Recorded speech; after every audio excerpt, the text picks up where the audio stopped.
Bonjour à tous, bienvenue dans notre leçon du jour. Aujourd'hui, on va voir IPSLA, le Service Level Agreement, qui est un mesureur de performance du réseau informatique. C'est-à-dire, on peut implémenter IPSLA pour mesurer la performance d'un lien par rapport aux autres. Par exemple, la rapidité, le temps de réponse, afin de recueillir un certain nombre de statistiques basées sur les liens, surtout dans des architectures où nous avons la redondance en full mesh, où nous avons des liens vers des fournisseurs d'accès Internet multiples. On peut utiliser le Service Level Agreement pour déterminer lequel des liens est meilleur par rapport aux autres.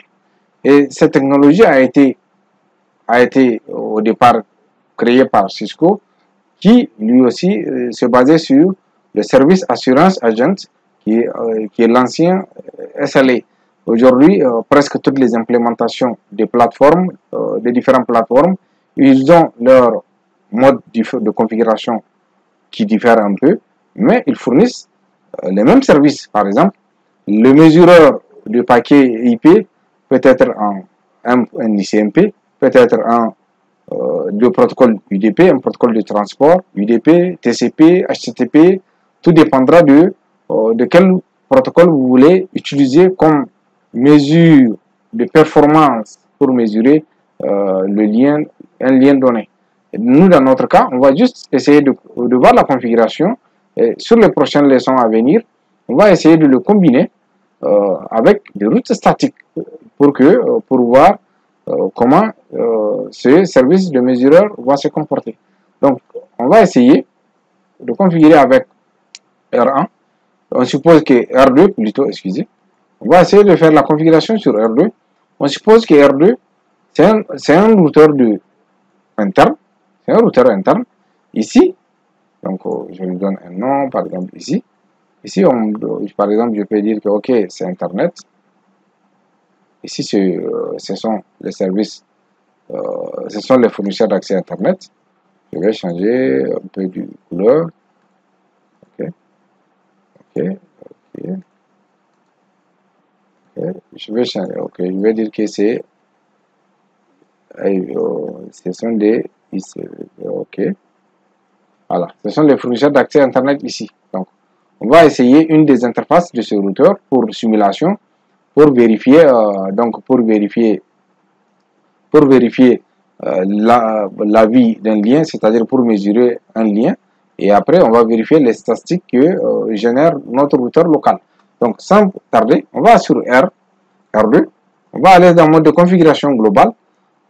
Les commandes dont on a besoin, c'est IP, mode IP, Service Level Agreement, donc l'acronyme LA, espace.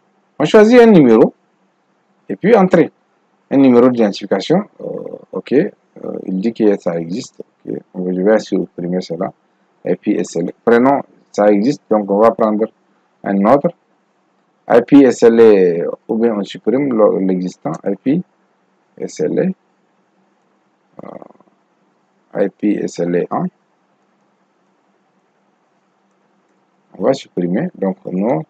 IP SLA schedule. Voilà. OK, voilà. Maintenant, on va revenir pour configurer IP SLA. Point d'interrogation. On va essayer de choisir un protocole. Le protocole peut être, donc, c'est-à-dire, il peut être utilisé dans la vérification des opérations DHCP si nous avons plusieurs DHCP en ligne pour que la convergence soit rapide vers les requêtes utilisateurs à la demande des services IP dans un serveur donné. On peut utiliser le protocole FTP, HTTP, ICMP, c'est ça que nous on va utiliser. On peut utiliser le TCP Connect, UDP Echo, UDP JDR. Donc là, nous on va utiliser le protocole ICMP. Point d'interrogation, ICMP Echo, c'est-à-dire une requête ICMP qui sera envoyée vers une adresse IP de référence qui se trouve sur Internet. Dans un environnement réel, ça peut être un serveur public de Google, un serveur public, peu importe la destination, il suffit juste de donner une adresse IP de référence qui est presque là où la disponibilité est à 99,99%, on peut essayer de le donner comme une adresse IP de référence pour mesurer le temps d'aller-retour afin de recueillir les statistiques. Donc nous, on va prendre l'adresse IP 113.1 qui est l'interface giga 10 du R1 ici. Donc ici, entre R3 et R1, comme l'adresse de destination sur laquelle on va effectuer le ping. On peut spécifier une adresse IP source ou une interface source qui est le PC par exemple, qui va envoyer une requête de ping. On va faire entrer. Bon, maintenant on exit, mais il y a quelque chose qu'on peut spécifier, par exemple la fréquence sur laquelle il peut tourner. Je peux revenir, IP, SLA, track 1. Maintenant la fréquence en secondes, je peux dire chaque 10 secondes, ou bien chaque 5 secondes. Je donne chaque 5 secondes, par exemple. Exit.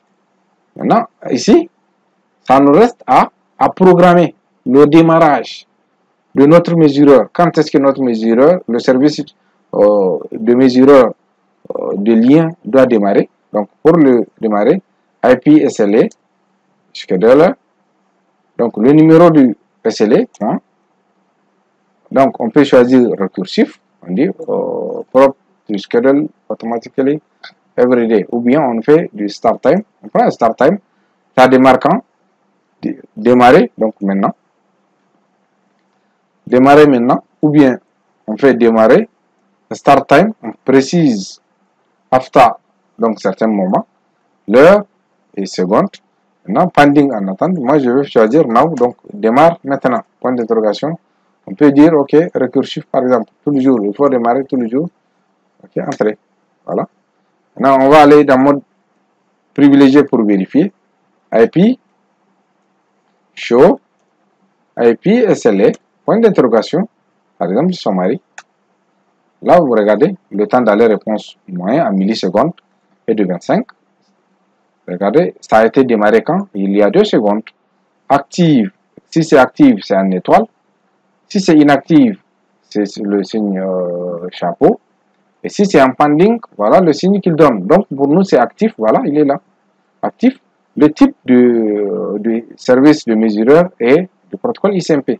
On peut faire show IP SLA statistique pour voir le nombre de paquets IP réussis. L'ICMP ping est réussi. Voilà, regardez, le type de paquets ICMP réussis sont 10. Donc, le temps en millisecondes, 32, 52. Voilà, l'ID du SLA 1, ça a été démarré quand? Donc, la dernière fois qui a été démarré, voilà, il est là. 0 failure, donc là, ça c'est lorsque le lien ne marche pas, donc les pings ne vont pas sortir, il y aura du failure qui vont être décrémentés sur ce compteur. Show IP SLA, point d'interrogation, par exemple. On peut voir la configuration, endpoint list, à part pour l'ICMP. Par exemple, on peut voir la configuration, par exemple. Voilà, là c'est la configuration. Opération fréquence des opérations 5 secondes. The next schedule start time. Le prochain démarrage, already déjà passé, donc on dit live, 3600. Donc la durée de vie. Après, il redémarre. Threshold, la durée de vie en millisecondes, 5000. Voilà, ok. Distribution statistique, hour keep 2. Voilà. Là, nous avons nombre de paquets, donc 15. Ok, voilà. Show, IP, SLA, summary pour avoir le résumé. Voilà. Nous avons un retour de 56 millisecondes. Ok, voilà. ICMP.